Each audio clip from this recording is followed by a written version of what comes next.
जय श्री श्याम। आप सभी का हमारे धार्मिक चैनल गुरुजी विनोद शास्त्री पर हार्दिक अभिनंदन है। कृपया सही और सटीक जानकारी के लिए चैनल को सब्सक्राइब करें और वीडियो को लाइक और शेयर करें। जय श्री श्याम, जय श्री गणेशा।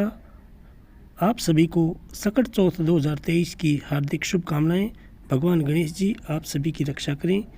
माघ मास में कृष्ण पक्ष की चतुर्थी तिथि संकट चौथ के रूप में मनाई जाती है। इसे संकष्टी चतुर्थी, बक्रतुंडी चतुर्थी, माही चौथ, तिलकुटा चौथ भी कहा जाता है। शास्त्रों में सकट चौथ पर मिट्टी से बने गौरी गणेश चंद्रमा की पूजा का विधान बताया गया है। साथ ही इस दिन सकट माता की पूजा भी की जाती है। शब्द सकट का अर्थ है संकट। इस दिन गणपति ने देवताओं का संकट दूर किया था। इस बार सकट चौथ 10 जनवरी 2023 को मनाई जाएगी। सकट चौथ के दिन माताएं अपनी संतान के लिए निर्जला व्रत रखती हैं और उनकी लंबी उम्र की कामना करती हैं। इस दिन प्रसाद में तिलकुटा बनाने का विधान बताया गया है, इसलिए इसे तिलकुटा चौथ भी कहा जाता है। अब पूजा का शुभ मुहूर्त जान लीजिए। हिंदू पंचांग के अनुसार माघ माह की सकट चौथ का व्रत 10 जनवरी 2023 को रखा जाएगा।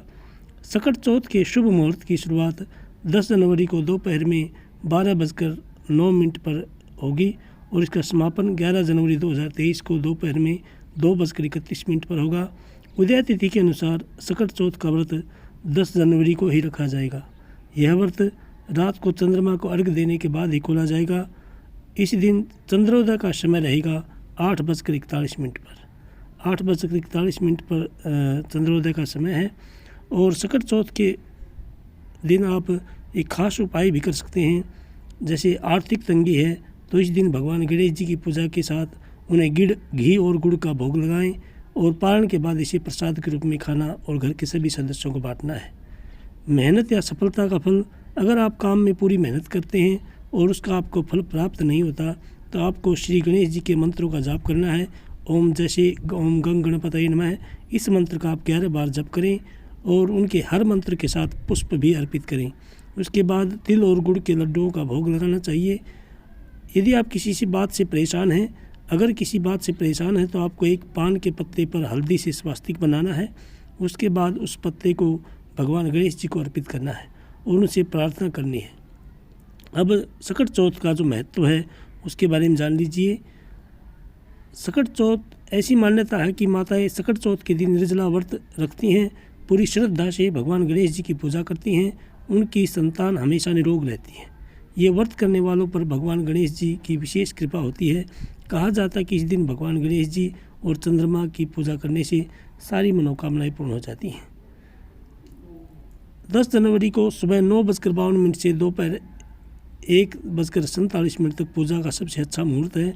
इसके बाद लाभ उन्नति मुहूर्त सुबह 11:10 से दोपहर 12:29 तक है।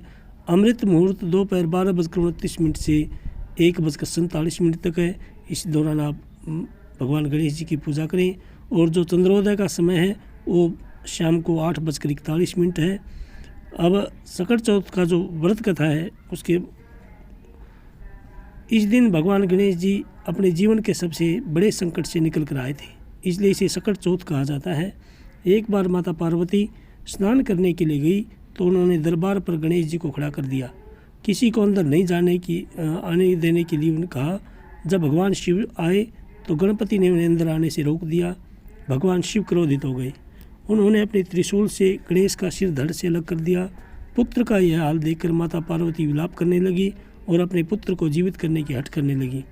जब माता पार्वती ने शिव से अनुरोध किया तो भगवान गणेश जी को हाथी का सिर लगाकर दूसरा जीवन दिया गया और भगवान गणेश जी उसी दिन से गजानन कहलाने जाने लगे। इस दिन से भगवान गणपति को प्रथम पूज्य होने का गौरव भी हासिल हुआ।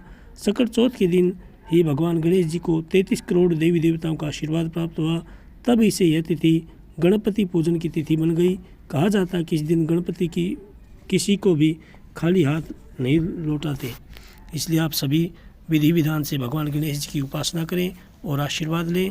और पूरे दिन जो माताएं गणपति का सकट चौथ का जो व्रत करेंगी वे पूरे दिन भगवान गणेश जी के इस छोटे से मंत्र ओम गंग गणपतये नमः, इस मंत्र का पूरे दिन जप करती रहें और भगवान आप सभी की रक्षा करें और आपके घर में खुशहाली आए।